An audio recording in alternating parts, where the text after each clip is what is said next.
Long ago in Thebes, a strange god came wandering. He wore a wreath of ivy, carried a staff wrapped in vines, and his eyes shone with a wild light. This was Dionysus, the god of wine and ecstasy, newly come to claim his worship in the land of his mortal mother Semele. The women of Thebes, seized by his power, left their homes and husbands and ran to the mountains. There, under the moonlight, they danced in frenzy, crowned with ivy, holding thyrsoy in their hands. They were the Maenads possessed by the god, their cries echoing through the night.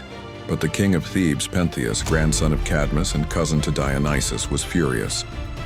He scorned the idea that a soft, effeminate stranger could be a god. To him, the rites were madness, corrupting the women of the city. He swore to stamp them out and imprison this so-called deity. Pentheus ordered Dionysus brought before him. The god, disguised as a mortal priest of his own cult, stood calm in chains, smiling as the king mocked him. When the prison doors closed, the bonds fell away like cobwebs and fire leapt from the palace. Pentheus, blind with pride, thought it sorcery.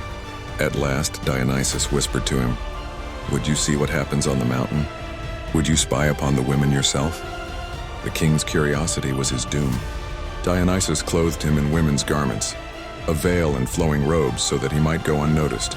The god led him gently, step by step, up Mount Cithaeron. There in the glades the Maenads roared and danced.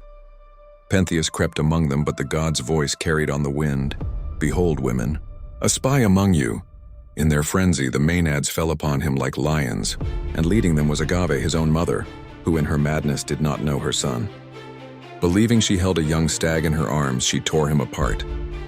The others joined until nothing remained but blood and broken limbs.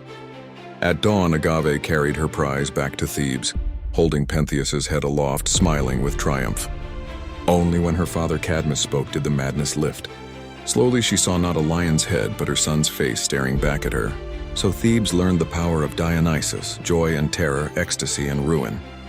Those who honored him found release and inspiration. Those who denied him faced destruction,